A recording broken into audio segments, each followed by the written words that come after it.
Today we're talking about ordinary axes versus the old Dane axe.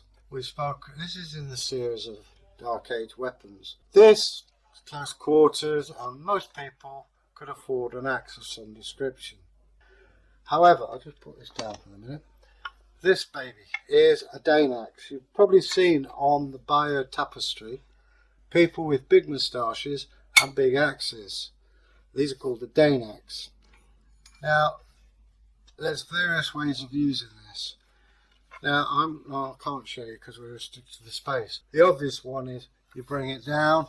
It is said that when William had his Norman cavalry, that one stroke with this went through the man and the horse.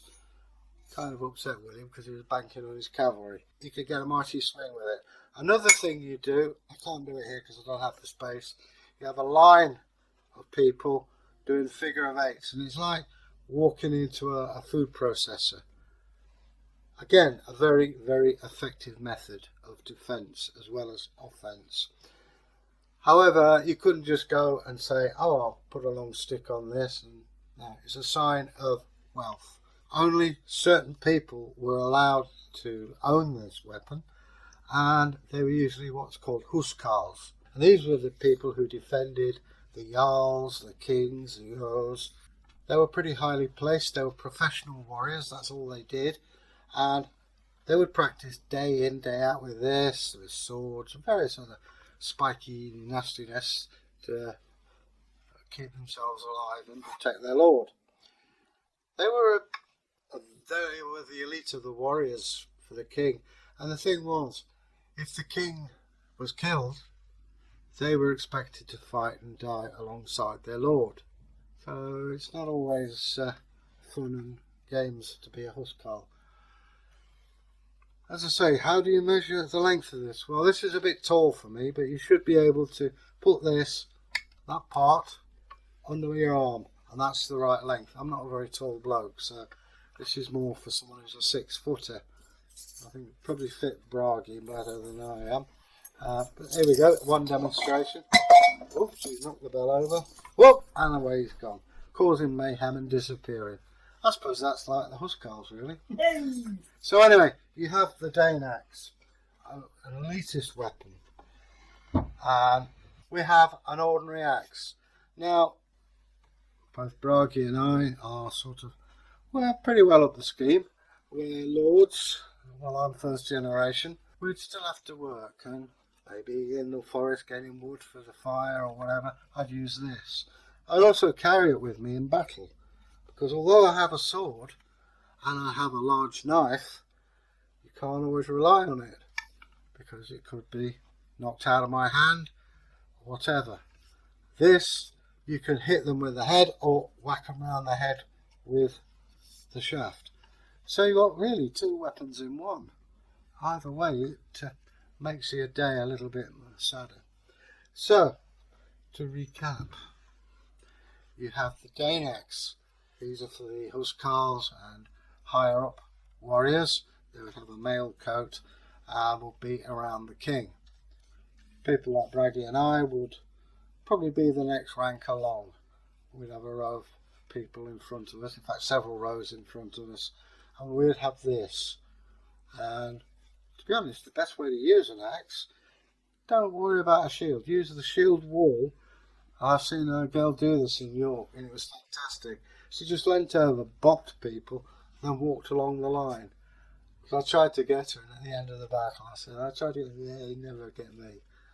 So anyway, there you go. Now, you've already seen the first part of this video from Egil, talking about Dane axes.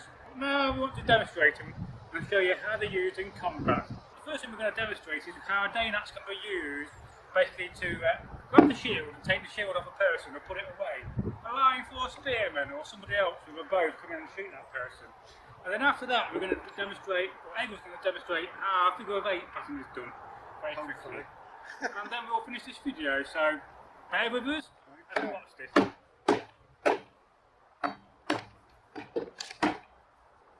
You see, trying to get my shield, I'm trying to defend him best I can. Get him out of the game with the gloves. So you can see there, nearly got my shield there. As you see there, I could have got shot and stabbed there with a spear. Your scabbard's not very good. Well, you can see the limitations. It's like having a long stick with a heavy weight. Just demonstrate it. Slow motion. So you'll be to come in, and with that, you'll be able to grab my shield and drag it down. Now, as you can see, I'm wide open here. I can try to pull the shield up, but it's still got it weighted down. So I can do that, try to recover. But whilst I'm doing that, let's go back again. Yeah. Whilst I've got him like that, yes, he's unarmed. My whole body is open. But there's a chap next to you. Look at me, what can I do? Well, I can try to get in. It's a formation weapon.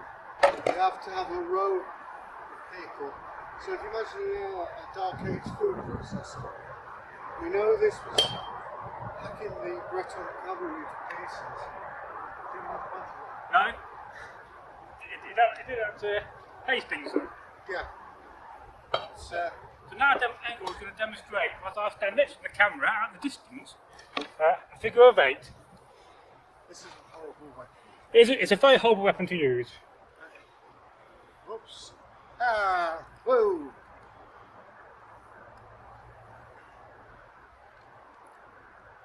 Now, Egil's not been trained in the Dane Axe, so that's a quick go for you.